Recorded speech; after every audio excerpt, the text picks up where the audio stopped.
जय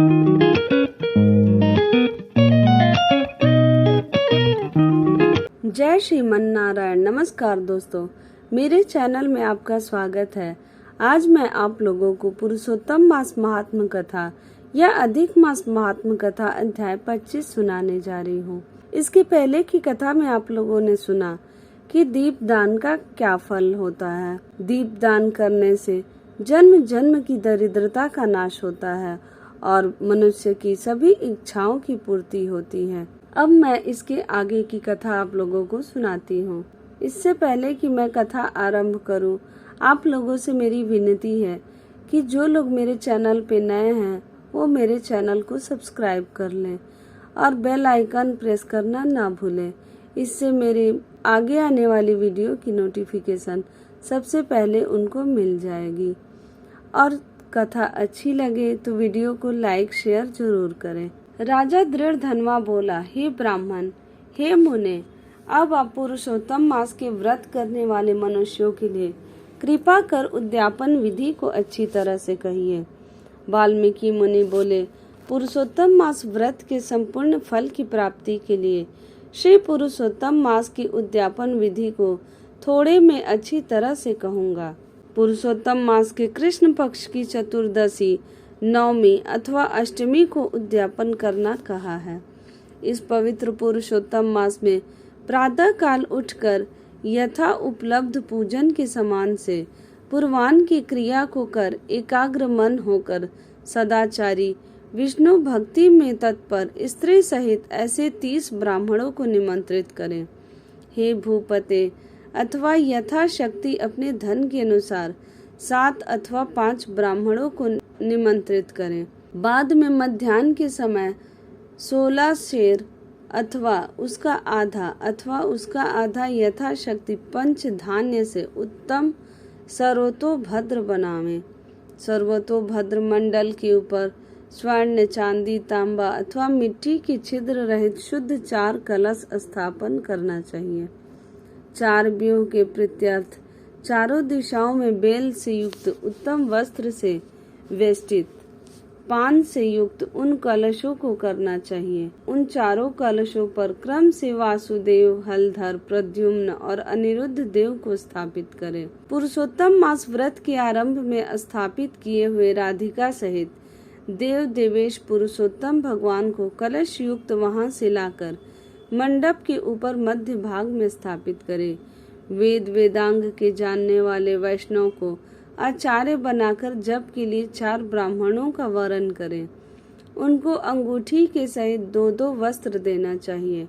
प्रसन्न मन से वस्त्र, आभूषण आदि से आचार्य को विभूषित करके फिर शरीर शुद्धि के लिए प्रायश्चित गोदान करें। तदंतर स्त्री के साथ पूर्वोक्त विधि से पूजा करनी चाहिए और वरण किए हुए 4 ब्राह्मणों से 4 व्यूह का जप कराना चाहिए और 4 दिशाओं में 4 दीपक ऊपर के भाग में स्थापित करना चाहिए। फिर नारियल आदि फलों से क्रम के अनुसार अर्घ्य दान करना चाहिए। घुटनों के बल से पृथ्वी में स्थित होकर पंच रत्न और यथालब्ध अच्छे फलों को दोनों हाथ में लेकर श्रद्धा भक्ति से युक्त स्त्री के साथ हर्ष से युक्त हो प्रसन्न मन से श्री हरि भगवान का स्मरण करता हुआ अर्घदान करे। अर्घदान का मंत्र, हे देव देव, हे पुरुषोत्तम, आपको नमस्कार है। हे हरे, राधिका के साथ आप मुझसे दिए गए अर्घ को ग्रहण करें। नवीन मेघ के समान श्याम वर्ण 2 भुजाधारी मुरली हाथ में धारण किए पीताम्बर धारी देव राधिका के सहित पुरुषोत्तम भगवान को नमस्कार है। इस प्रकार भक्ति के साथ राधिका के सहित पुरुषोत्तम भगवान को नमस्कार करके चतुर्थ यंत्र नाम मंत्रों से तिल की आहुति देवें। इसके बाद उनके मंत्रों से तर्पण और मार्जन करें। बाद में राधिका के सहित पुरुषोत्तम देव की आरती करें। अब निराजन का मंत्र कमल के दल के समान कांति वाले राधिका के रमण कोटि कामदेव के सौंदर्य को धारण करने वाले देवेश का प्रेम से निराजन करता हूँ। अथ ध्यान मंत्र, अनंत रत्नों से शोभायमान सिंहासन पर स्थित अंत ज्योति स्वरूप वंशी शब्द से अत्यंत मोहित व्रज की स्त्रियों से घिरे हुए हैं। इसलिए वृंदावन में अत्यंत शोभायमान राधिका और कौस्तुभ मणि से चमकते हुए हृदय वाले शोभायमान रत्नों से जटिल किरीट और कुंडल को धारण करने वाले आप नवीन पीताम्बर को धारण किए हैं। इस प्रकार पुरुषोत्तम भगवान का ध्यान करें। फिर राधिका के सहित पुरुषोत्तम भगवान को पुष्पांजलि देकर स्त्री के साथ साष्टांग नमस्कार करें। नवीन मेघ के समान श्याम वर्ण पीत वस्त्रधारी अच्युत श्री वत्स चिन्ह से शोभित उर स्थल वाली राधिका सहित हरि भगवान को नमस्कार है। ब्राह्मण को स्वर्ण के साथ पूर्ण पात्र देवे, बाद में प्रसन्नता के साथ आचार्य को बहुत सी दक्षिणा देवे, सपत्नीक आचार्य को भक्ति से वस्त्र आभूषण से प्रसन्न करे, फिर ऋत्विजों को उत्तम दक्षिणा देवे। बछड़ा सहित वस्त्र सहित दूध देने वाली सुशीला गौ को घंटा आभूषण से भूषित करके उसका दान करना चाहिए। तांबे का पीठ, स्वर्ण का श्रृंग, चांदी के खुर से भूषित कर देवे, घृत पात्र देवे और उसी प्रकार तिल पात्र देवे। स्त्री पुरुष को पहनने के लिए उमा महेश्वर के प्रीत्यर्थ वस्त्र का दान करें। 8 प्रकार का पद देवे और 1 जोड़ा जूता देवे। यथाशक्ति हो तो आयु की चंचलता को विचारता हुआ वैष्णव ब्राह्मण को श्रीमद् भागवत का दान करे। देरी नहीं करे। श्रीमद् भागवत साक्षात भगवान का अद्भुत रूप है। जो वैष्णव पंडित ब्राह्मण को देता है वह कोटि कुल का उद्धार कर अप्सरा गणों से सेवित विमान पर सवार हो योगियों को दुर्लभ गोलोक को जाता है। हजारों कन्यादान, सैकड़ों वाजपेयी यज्ञ, धान्य के साथ क्षेत्रों के दान और जो तुला दान आदि 8 महादान हैं और वेद दान हैं, वे सब श्रीमद् भागवत दान की 16वीं कला की बराबरी नहीं कर सकते। इसलिए श्रीमद् भागवत को स्वर्ण के सिंहासन पर स्थापित कर वस्त्र आभूषण से अलंकृत कर विधि पूर्वक वैष्णव ब्राह्मण को देवें। कांसे के 30 संपुट में 30 मालपुआ रखकर ब्राह्मणों को देवें। हे पृथ्वी पते, हर एक मालपुआ में जितने छिद्र होते हैं उतने वर्ष पर्यंत वैकुंठ लोक में जाकर वास करता है। योगियों को दुर्लभ निर्गुण गोलोक को जाता है, जिस सनातन ज्योतिर्धाम गोलोक को जाकर नहीं लौटते हैं। 2.5 सेर कांसे का संपुट कहा गया।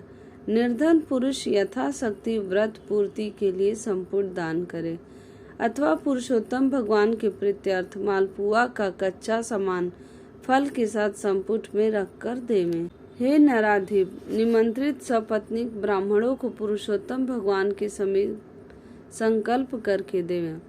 अब प्रार्थना लिखते हैं। हे श्री कृष्ण, हे जगतधार, हे जगदानंद दायक अर्थात हे जगत को आनंद देने वाले, मेरी समस्त इस लोक तथा परलोक की कामनाओं को शीघ्र पूर्ण करें। इस प्रकार गोविंद भगवान की प्रार्थना कर प्रसन्नता पूर्वक पुरुषोत्तम भगवान का स्मरण करता हुआ स्त्री सहित सदाचारी ब्राह्मणों को भोजन करावें। ब्राह्मण रूप हरि और ब्राह्मणी रूप राधिका का स्मरण करता हुआ भक्ति पूर्वक गंधाक्षत से पूजन कर घृत पायस का भोजन करावें। व्रत करने वाला विधि पूर्वक भोजन सामान का संकल्प करे। अंगूर, केला, अनेक प्रकार के आम के फल, घी के पके हुए सुंदर, उड़द के बने बड़े, चीनी घी के बने घेवर, फेनी, खाड़ के बने मंडक, खरबूजा, ककड़ी का शाक, अदरक, सुंदर नींबू, आम और अनेक प्रकार के अलग अलग शाक। इस प्रकार शटरसों से युक्त 4 प्रकार का भोजन सुगंधित पदार्थ से वासित गोरस को परोस कर कोमल वाणी बोलते हुए यह स्वादिष्ट है, इसको आपके लिए तैयार किया है, प्रसन्नता के साथ भोजन कीजिए। हे ब्राह्मण, हे प्रभु, जो इस पकाए हुए पदार्थों में अच्छा मालूम हो उसको मांगिए। मैं धन्य हूँ, आज मैं ब्राह्मणों के अनुग्रह का पात्र हुआ, मेरा जन्म सफल हुआ। इस प्रकार कहकर आनंद पूर्वक ब्राह्मणों को भोजन कराकर तांबूल और दक्षिणा देवे। इलायची, लौंग, कपूर, नागरपान, कस्तूरी, जावित्री, कत्था और चूना, इन सब पदार्थों को मिलाकर भगवान के लिए प्रिय तांबूल को देना चाहिए। इसलिए इन सामानों से युक्त करके ही आदर के साथ तांबूल देना चाहिए। जो इस प्रकार तांबूल को ब्राह्मण श्रेष्ठ के लिए देता है वह इस लोक में ऐश्वर्य सुख भोग कर परलोक में अमृत का भोक्ता होता है। स्त्री के साथ ब्राह्मणों को प्रसन्न कर हाथ में मोदक देवें और ब्राह्मणियों को विधि पूर्वक वस्त्र आभूषण से अलंकृत कर वंशी देवें। सीमा तक उन ब्राह्मणों को पहुंचाकर विसर्जन करें। मंत्रहीनम क्रियाहीनम भक्तिहीनम जनार्दनम यद पूजितम मया देवा परिपूर्णम तदस्तु में। और इस मंत्र से पुरुषोत्तम भगवान को क्षमापन समर्पण करें। यस स्मृत्या च नामोक्त्या तपो यज्ञ क्रियादुषु न्यूनम संपूर्णताम याति सद्यो बंदे तमच्युतम। इस मंत्र से जनार्दन भगवान को नमस्कार कर जो कुछ कमी रह गई हो वह अच्युत भगवान की कृपा से पूर्ण फल देने वाला हो, यह कहकर यथा सुख विचरे। अन्न का यथा भाग विभाग कर भूतों को देकर मिथ्या भाषण से रहित हो। अन्न की निंदा न करता हुआ कुटुंबी जनों के साथ भोजन करें। अमावस्या के दिन रात्रि में जागरण करें। स्वर्ण की प्रतिमा में राधिका के सहित पुरुषोत्तम भगवान का पूजन करें। पूजा के अंत में सपत्नीक व्रती प्रसन्नचित हो नमस्कार कर राधिका के साथ पुरुषोत्तम देव का विसर्जन करें। फिर आचार्य को मूर्ति के सहित चढ़ा हुआ सामान को देवें। अपनी इच्छा अनुसार यथा योग्य अन्नदान को देवें। जिस किसी उपाय से इस व्रत को करें और उत्तम भक्ति से द्रव्य के अनुसार दान देवें। स्त्री अथवा पुरुष इस व्रत को करने से जन्म जन्म में दुख दारिद्र और दुर्भाग्य को नहीं प्राप्त होते हैं। जो लोग इस व्रत को करते हैं वे इस लोक में अनेक प्रकार के मनोरथों को प्राप्त करके सुंदर विमान पर चढ़कर श्रेष्ठ वैकुंठ लोक को जाते हैं। श्री नारायण बोले, इस प्रकार जो पुरुष श्री कृष्ण भगवान का प्रिय पुरुषोत्तम मास व्रत विधि पूर्वक आदर के साथ करता है वह इस लोक के सुखों को भोग कर और पाप राशि से मुक्त होकर अपने पूर्व पुरुषों के साथ गोलोक को जाता है। बोलो जय श्रीमन नारायण। अगर आपको मेरी यह कथा अच्छी लगी हो तो मेरे वीडियो को लाइक शेयर जरूर करें और कमेंट में जय श्रीमन नारायण जरूर लिखें।